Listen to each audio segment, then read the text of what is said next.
Namaskar. Today we will study the hematinics or hematinic agents, the agents which increase the amount of hemoglobin in the blood, and these are the agents required for the formation of RBC in the blood.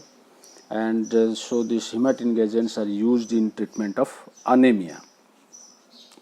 So RBC, how it is formed from pluripotent stem cell by the action of interleukins and colon stimulating factors. So interleukin 1, 3, 6, colon stimulating factor, granulocyte macrophage colon stimulating factor.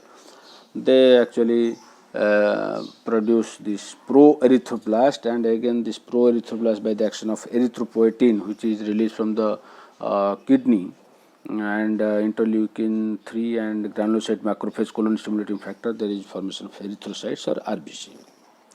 So when we say this RBC inside the cytoplasm there is only hemoglobin. So this hemoglobin is consisting of heme and globin, and heme is nothing but your iron. Okay. Then RBC, the lifespan is only 120 days, only 120 days. So more and more RBC are to be produced. So rapid cell turnover is there, so there is increased cell division, and because of that there will be increased cell division, means this erythropoiesis will be there, more and more erythropoiesis will be there, and so there is need of increased DNA synthesis, and that's why the agents which will be required in DNA synthesis can also be used for the treatment of anemia. So vitamin B12 and folic acid, these two are very important in the DNA synthesis, and let us see that. So the folic acid we don't synthesize in our body, we get it from our diet. So in the diet it is in the form of polyglutamates, because folic acid is steroyl glutamic acid, so in the polyglutamate form it is there. So dietary polyglutamate by the action of carboxypeptidases present in mucosal membrane of jejunum is converted to folic acid. Then from folic acid it is converted to dihydrofolic acid, then from dihydrofolic acid it is converted to tetrahydrofolic acid, and this tetrahydrofolic acid again converted to 5-methyl tetrahydrofolic acid, and this is the form in which it enters the blood circulation. So dietary polyglutamates are converted to 5-methyl tetrahydrofolic acid, then they enter the bloodstream, then they are uptaken into the tissues, and now because of the presence of this methyl group, they can transfer that methyl group to vitamin B12. So here is the role of vitamin B12. Vitamin B12 takes this methyl group and converts itself into methyl vitamin B12, and thereby releasing tetrahydrofolic acid.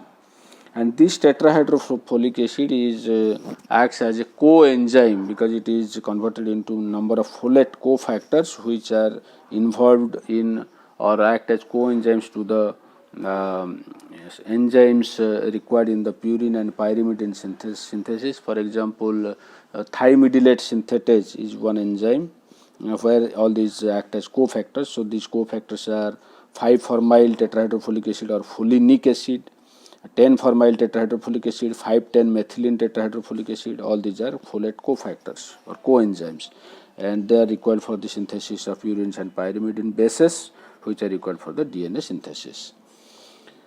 So this methyl B12 then transfers this methyl group into homocysteine, so that homocysteine will be converted to methionine in presence of homocysteine methionine methyl transferase enzyme, and this methionine then converts this tetrahydrofolic acid to folinic acid and all these cofactors.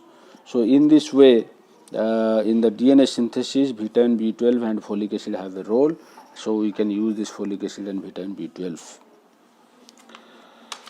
And in the conversion of tetrahydrofolic acid to folinic acid, there is also role of vitamin C. Vitamin C is there, and in synthesis of heme, there is role of vitamin B6 pyridoxine. So all of them can also be used. So the hematinic agents can be divided into two groups, nutrients and hemopoietic growth factors. So nutrients are nothing but your iron preparations and vitamins. And the iron preparations, orally we can use ferrous sulfate, ferrous fumarate, ferrous lactate, ferrous succinate, ferrous gluconate.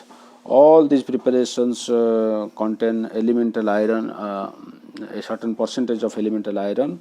Ferrous sulfate contains 20%, ferrous fumarate contains 33%, and ferrous lactate contains 19%, ferrous succinate contains 12%, ferrous gluconate contains 12% of elemental iron.